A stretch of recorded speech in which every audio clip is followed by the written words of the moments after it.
Okay, a very good afternoon to one and all. Once again, I'm Christopher from Singapore Furniture Industries Council.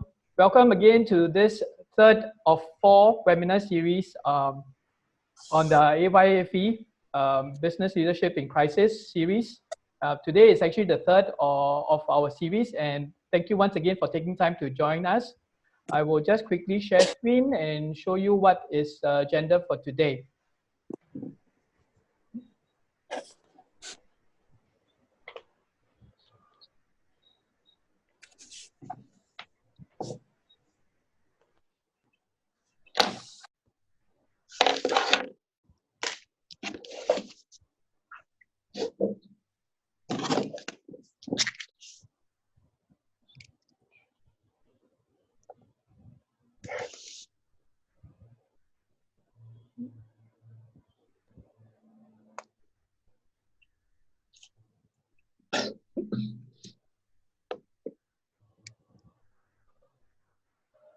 Just give me a moment while I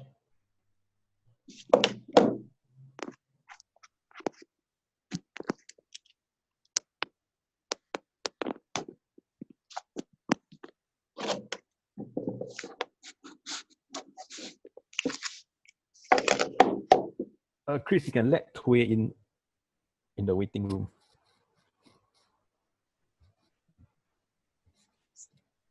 Is Chris there? Wait, he's muted. Yes, hang on. Yep.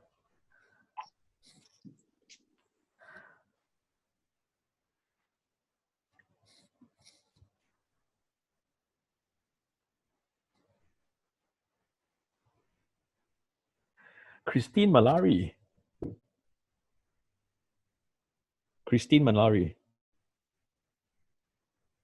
She cannot hear me.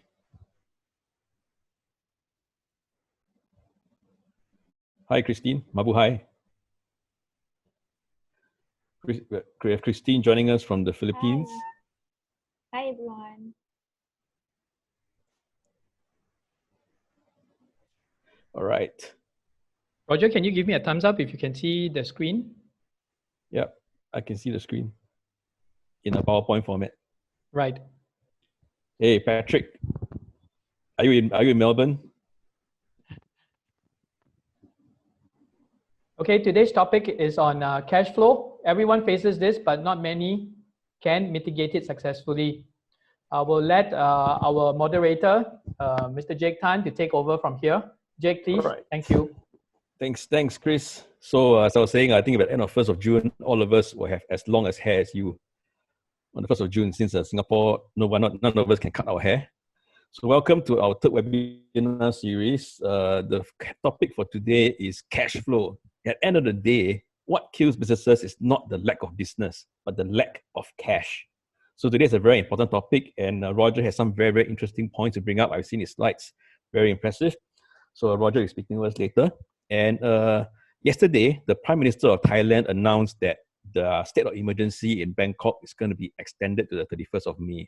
And because of that, my original guest from Thailand, Mr. Danakon, was unable to make it, and he sends his apologies. Because he has to meet the government today because of that extension. But I've invited a very, very special mentor, my personal mentor, Mr. Andrew Ng, Presidential Advisor and the former President of SFIC. Andrew is the president that invited me to join SFIC more than 10 years ago. So I'm very honored that Andrew came on board to be our mentor for today. Thank you, Andrew. My mentor, my real mentor. And without further ado, let us start on the cash flow topic. Roger, you ready? Thank you. Good afternoon, everyone. Just give me a minute for me to share screen. Chris, can give me a thumbs up if you can see. Yes, can see. Thanks. Lovely, lovely. Okay, very good afternoon. Thank you very much. I think today, I just saw Nasli. I just want to say hello to Nasli. You're very comfortable lying on your bed. I wish I could do that. I'm going nowhere. I wish I could do that, but yeah, okay. Very good afternoon, everyone. Thank you very much once again for joining us on the webinar series. I think today, basically, we basically want to talk about cash flow, like what Jake has currently pointed out. I'm quite surprised that we only have about 30 of us here. Thought that the cash flow will be probably a very important topic that most of the businesses will be looking at. Perhaps we have scared them away in the last two webinar. I think the last two webinar we have an average of 60 to 70 people. Okay, I think the whole objective of the webinar is basically for those that are joining us for the first time. The whole idea is basically how are you as a business owner responding to the COVID-19 crisis? I think this is unprecedented, something that probably happened once every 100 years. And like what I shared during the first webinar, this is we are living the history, as all of us might say. Okay, I think this is just a recap of the series that we have done so far. On the first and the second series, we look at a form of mindset change in terms of embracing uncertainty. On the Monday, I talked about basically looking at alignment of talents, trimming the fats, get rid of the deadwood within the companies. Then today, I'm going to look at some form of a crucial sort of critical financial dimensions. I'm not an accountant by practice, but I do have an accounting qualification. I'm a fellow with the Institute of Public Accounting in Australia. So, but I'm not an auditor, nor am I a CFO in any form of shape. But I do know numbers, and hopefully through that we can share with you in terms of what is happening with some of the companies in Singapore and the region, how they're overcoming the crisis as we speak. And next Monday, it will be the last of the series. We are looking at resilient leadership and strategy. It will be something that we talk about. And interestingly, what I'm going to do on Monday as well is basically to share with you guys a case study that we put together in response to the COVID, a case study about how the Chinese enterprise are able to overcome the COVID crisis in a very short period of time. Something that perhaps we in ASEAN could potentially look at and say, how can we overcome that together with the kind of information that we have on hand. So without further ado, I just want to share with you some of the facts and fear. I think one of the key things that recently NUS has done a quick research during the COVID period. And as you all know, during COVID period, many companies are very willing to respond to surveys and things like that. They found that many companies actually don't see any difference in understanding financial health pre, post, and during crisis. It's a very interesting fact. You know, many companies look at it and say, "Look, financial health is not something to do with me. I'm only concerned about revenue and I'm concerned about profit, but I don't really concern about the financial health." So, what is the financial health? That will be something that I will talk about a lot today. Secondly, I think during crisis as well, many companies probably find it increasingly difficult to obtain finance. Looking at withdrawal of promised finance from the banks, experiencing a sharp increase in loan interest, and many of them having facility fees being imposed to them. I'm not just talking about Singapore, I'm talking about basically the region-wide. Looking at companies in Indonesia, companies in Thailand, company in Philippines, I was told as well, some of my counterparts were just sharing with us in terms of all these things that are on the rise, especially during this crisis. I think we in Singapore are probably lucky that government are backing us in terms of loans, and the banks are very forthcoming in terms of sharing with us interest rate and things like that. So for many of us, basically we are lucky that we have a strong bank support structure in Singapore. But for many of our friends in the region, I think they are facing this. So one of the things that typical response to uncertainty that most companies will do is first, obviously, cut all the unnecessary costs. That is a very typical response to most companies. Second, they reduce key variable costs in view of the falling revenue. And third, many of them start to review debts and repayment. I think Malaysia, Singapore probably share the same measures where the government allowed a lot of personal loan and corporate loans to be deferred till the end of the year. In talking about interest payment and even the principal payment for companies in Singapore and Malaysia. But I'm not very sure about what is happening in Thailand, Indonesia, or Philippines. Are we having a similar structure, similar government support? Those are the things perhaps I'd like to hear from the participant at the end of the seminar. I think the key things we need to ask ourselves is basically two things. One, how does this situation fit into our overall financial health of the company? First, ask yourself, is it worth fighting for? Can we afford to bleed? as a company? That will be the things that you need to ask yourself very candidly. And this depends very much on your overall business skill and competency to understand your overall financial health of your company. Second, if we were to act according to our strength and weakness, what can our financial resources allow us to do? What are your maneuver? What are the steps that you are given for you to get yourself out of this whole situation? So I think given the importance of cash flow, okay, I like to talk about accounting. I know majority beside accountant among us, majority of us don't like accounting. I mean, I learned that for many years. I used to escape my accounting class. I used to hate numbers. But until 10 years, 12 years ago, when I joined my current firm, I realized that numbers is very important. I like to go through a lot of ratio with you guys, but that will take me at least 3 to 4 hours just to go through every one of them. But I think important thing I want to share with you is these are some of the key financial ratio that every one of us should be familiar with, regardless of whether we are accountant or not. As business owner, these are the things that we really need to look at, and it is important for you during this crisis. Shall you are not familiar with all these numbers or all this ratio, take a grasp, spend some time to understand what it means, and from there, basically moving forward, the post-COVID era, start to get a grasp of all these numbers and ratio, and get them to help you to plan better. So given the importance of cash flow in times like that, companies should quickly and immediately develop a treasury fund for cash management. Noting that cash management has implications not only for your company, but also upstream and downstream your whole supply chain. So whatever treasury plan or whatever cash management plan that you have in mind, these are the things that you probably want to put in place. Some interesting slide, a lot of people talk about profit and loss, talk about balance sheet, but not many people in the world look at cash flow statements. So when I talk about financial health, the key thing I'm focusing on is your cash flow statement. Meaning, like what Jake has correctly identified at the start of this webinar, many businesses died not because they have no profit. Many businesses die not because they have no asset or revenue. They die because they do not have a healthy cash flow statement moving forward. So I found we found this slide. I think something for you to have a read on. I mean, turnover is vanity, profit is sanity, but cash is always king, especially at this point in time.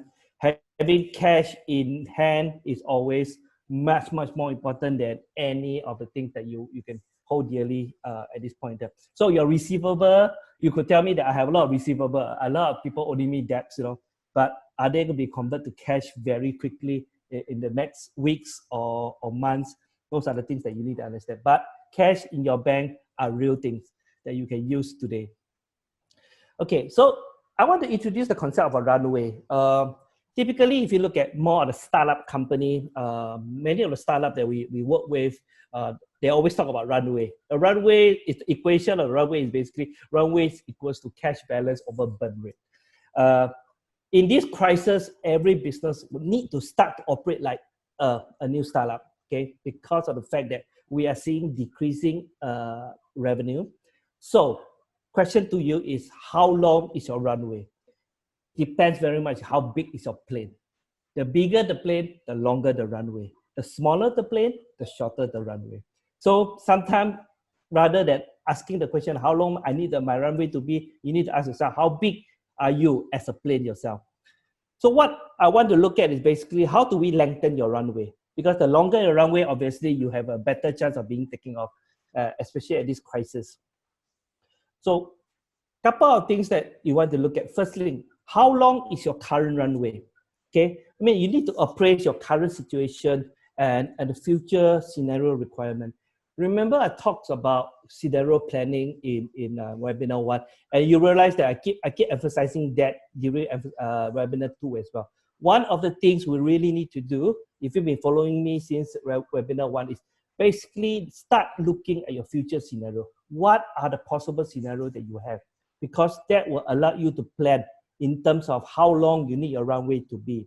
You need to monitor your level of reserve, your current level of reserve, and evaluate the level of exposure that you have on your reserve. Your reserve could be your cash, your reserve could be your inventory, your receivables. Those are basically your reserve you have on the hand. And typically, when I advise a company on cash flow, I will not want to involve personal wealth at this stage. Yes, I do understand that many companies say that, look, I do have a lot of money in the bank, that's my personal wealth, I can always pump into the company. But at this point in time, I'd rather a company be a separate entity from your personal wealth and say, when you plan on what the company could generate for you rather than external funding that's coming in from the owners themselves. Third thing, we want to look at things like a robust framework to manage your supply chain. I will talk about that later on. I have a whole section dedicated to that. But bear in mind that having a robust framework to manage the supply chain risk is a very important part in cash flow, especially the fact that we're talking to a lot of furniture players today in this webinar. And how do you engage your existing financial partners? Your banks are important, start to have that. If you never want to talk to your bank, now is a good time to start talking to your bank. I'm not saying that you need the money today, but it's always good to understand that how much credit or how much overdraft are they willing to spare you in times of crisis. I mean, we just did a call with the bank with one of my clients. We just got in an overdraft about close to 20 mil for a company that we are working with. Those are additional on top of what they already have. So one of the things you want to really do now is basically look at where else can you drive, where you bring in cash in times of need. So engage your existing financial partners. Next, I think you probably need to appraise and decide on the level of operation cost that you can afford. At this point in time, I remember, and I believe Ernie is also here today. I remember Ernie candidly shared during webinar 1 in terms of if you come to the crisis, when you can't afford to open your factory, can you close it for a while? That's something that you need to ponder. What is the level of operation you can afford at this point in time? No use keeping the whole factory or no use keeping the whole retail store open. Of course, in Singapore, we are closed now, but no use keeping everything open when there's no business. You're just burning. You're just increasing your burn rate as compared to a normal shutdown. Okay, and obviously in Singapore, we can also leverage on government support. I think we are lucky as a country that our government are very supportive in terms of wage support for many of us. But I'm pretty sure in country that we are from, be it Malaysia, be it Philippines, be it Indonesia, I think government are putting in place practices and measures to help company like yourself to overcome this crisis. So those are things you might want to look at and say, how do I leverage on that? I think important thing is when you want to look at how long your current runway is, you need to know what's your worst case scenario. And I always share with people, what is your worst case scenario? In the next 6 months, if there's zero revenue coming through, how long can you last? How much are you going to burn? What is your worst case scenario? Those are the things you really need to have a discussion on.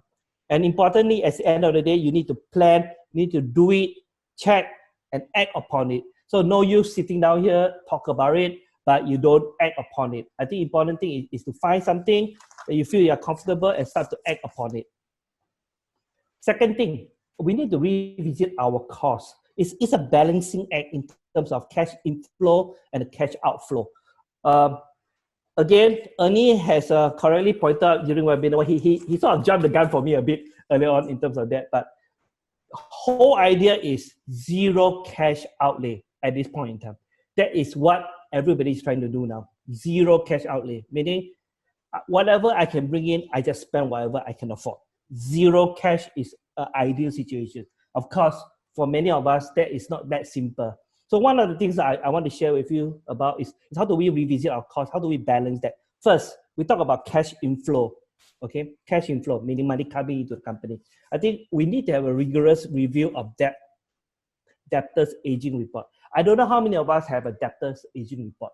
Typically, bigger company will have that, meaning basically your number of days of debtors. The debtors are only 30 days, 60 days, 90 days, 120 days, 180 days.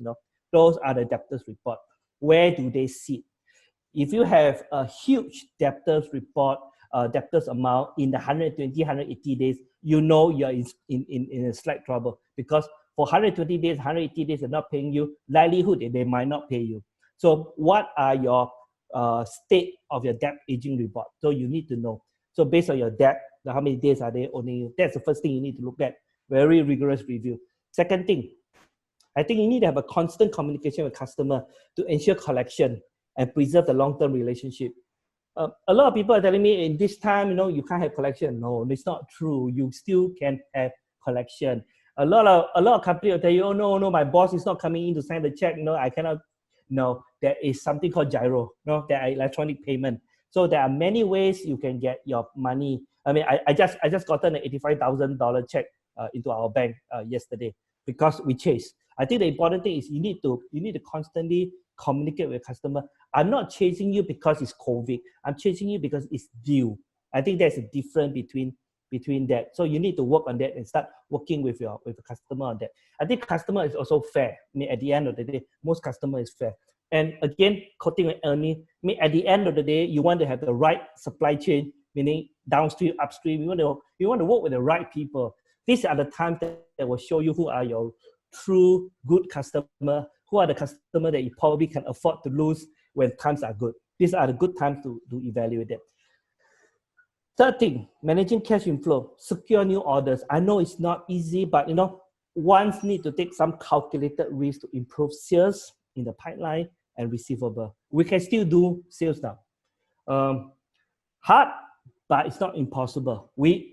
For myself, my team, we are still closing consultancy project at the last month and this month. We're still working on getting new deals. So those are the things that can be done.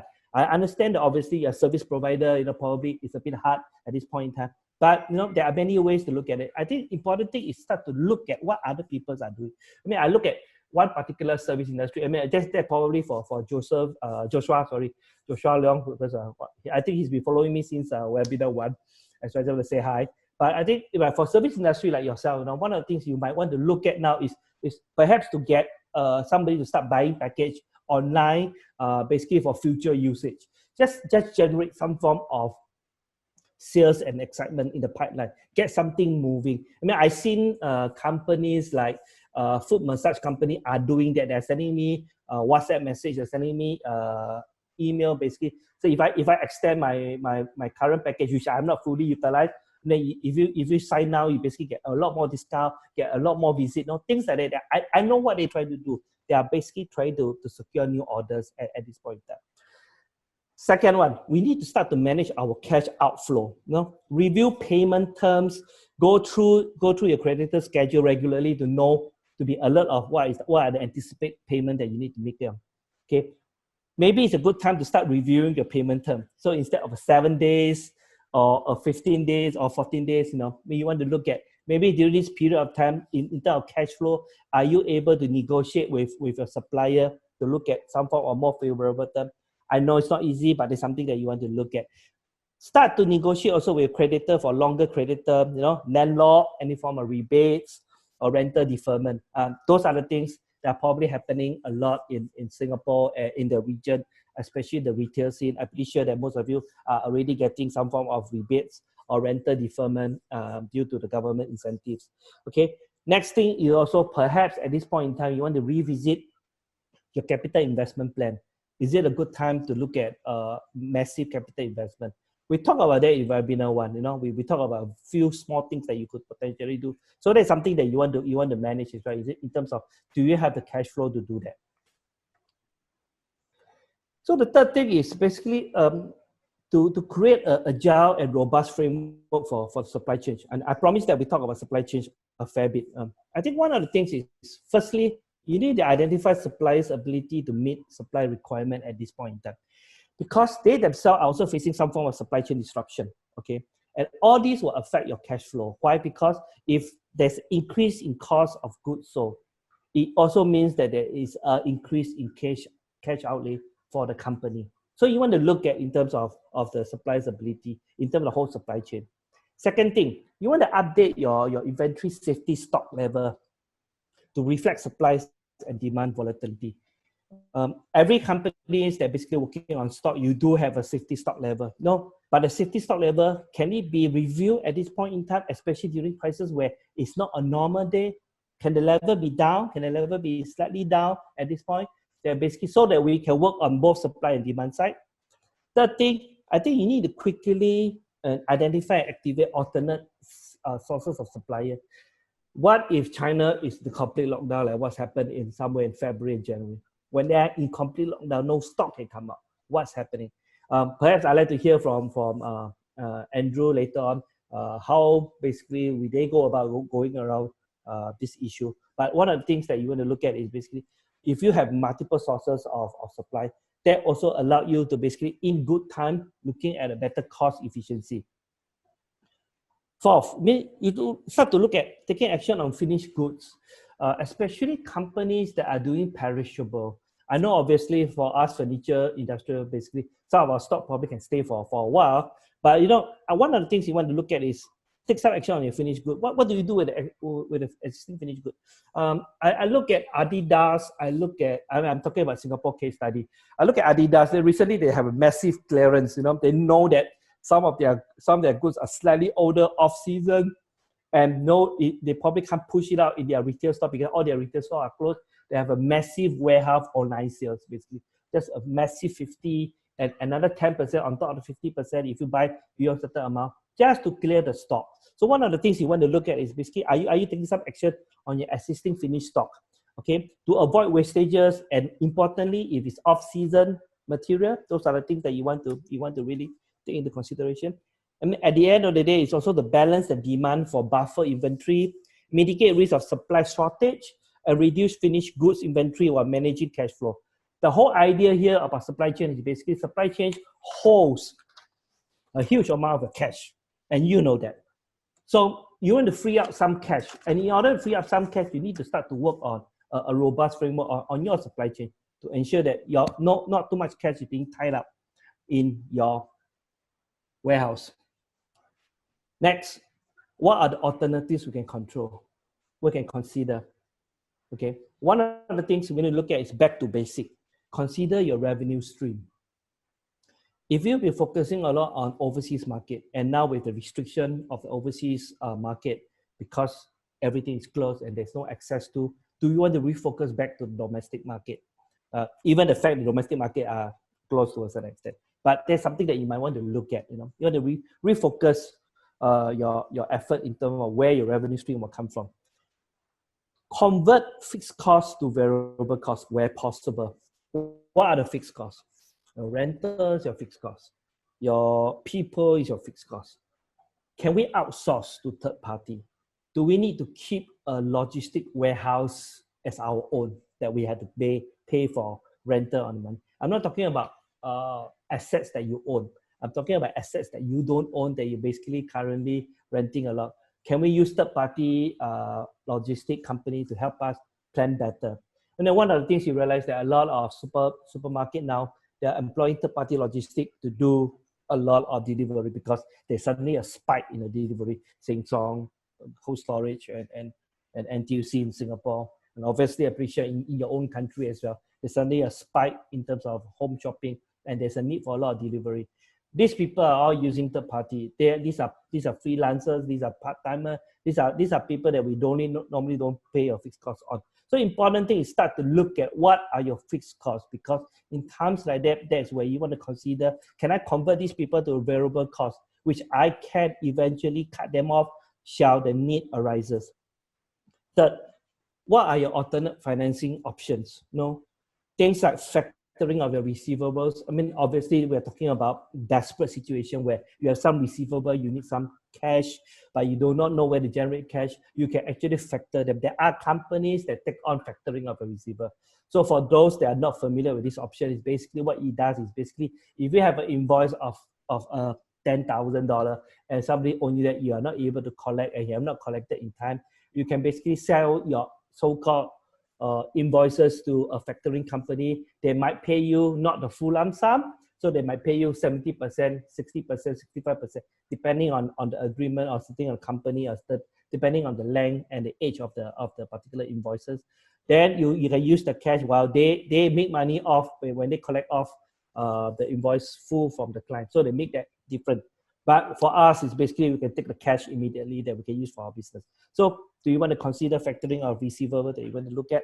And obviously, another method is something that I think most of you are already doing, providing discount for quicker payment. No, you pay me within the next 5 days. I basically give you a 15% discount, 10% discount off the amount that we stated.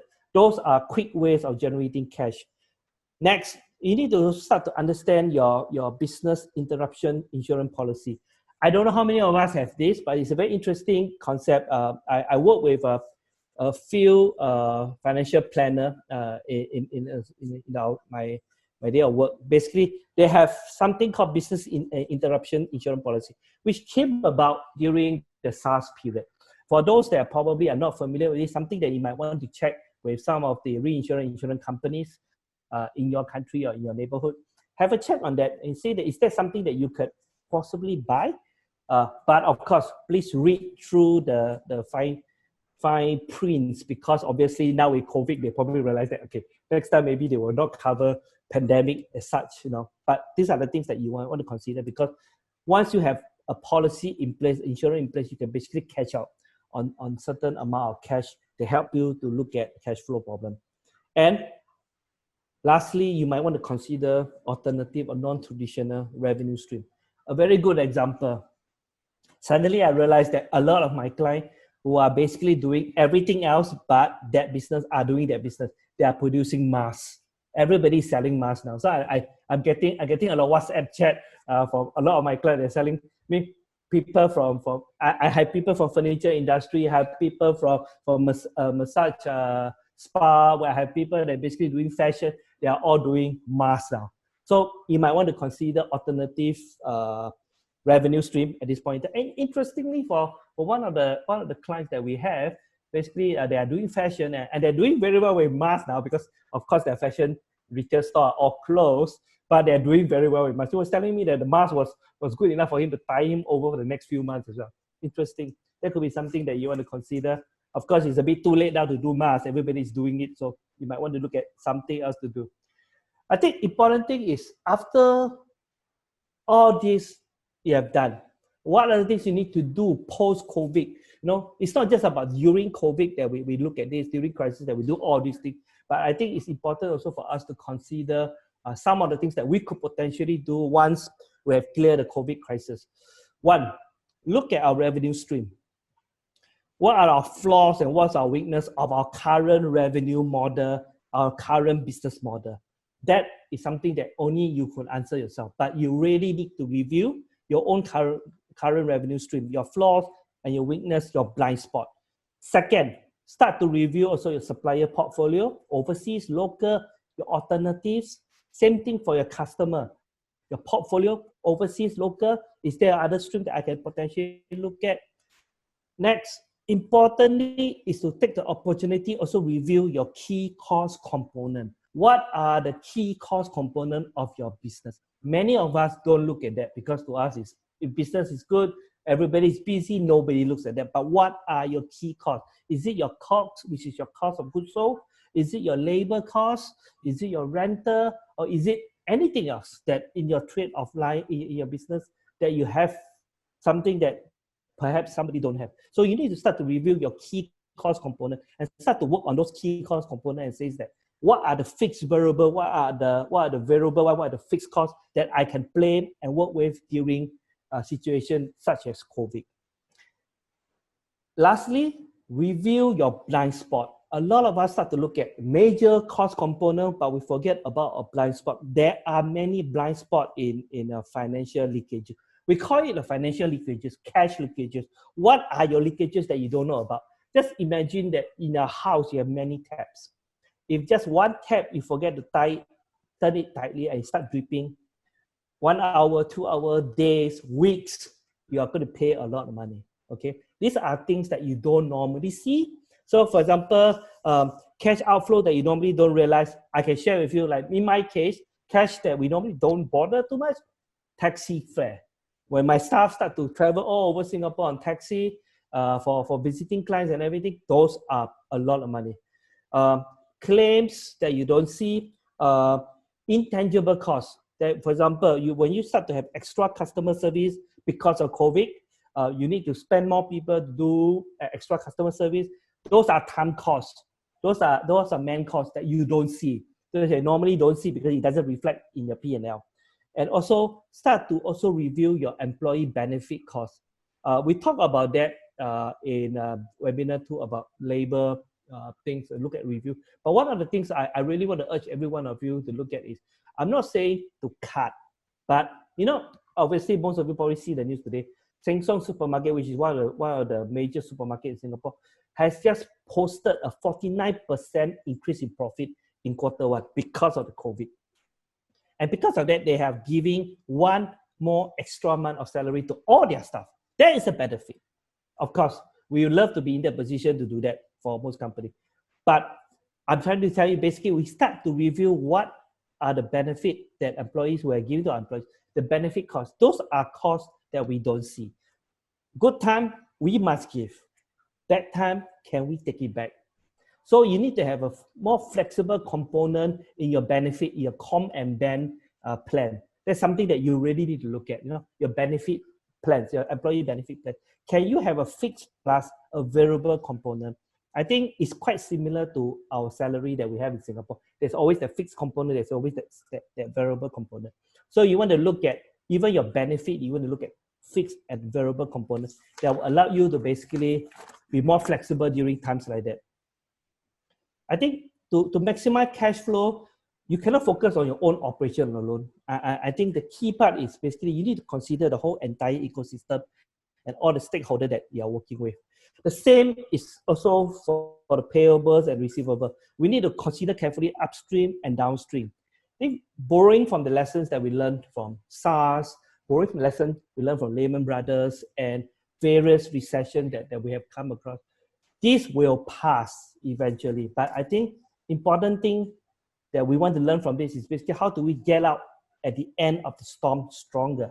In order for us to do that at the end of the storm, we need to do something now. We need to start to review our things now so that when the next storm hits us, we are ready for it.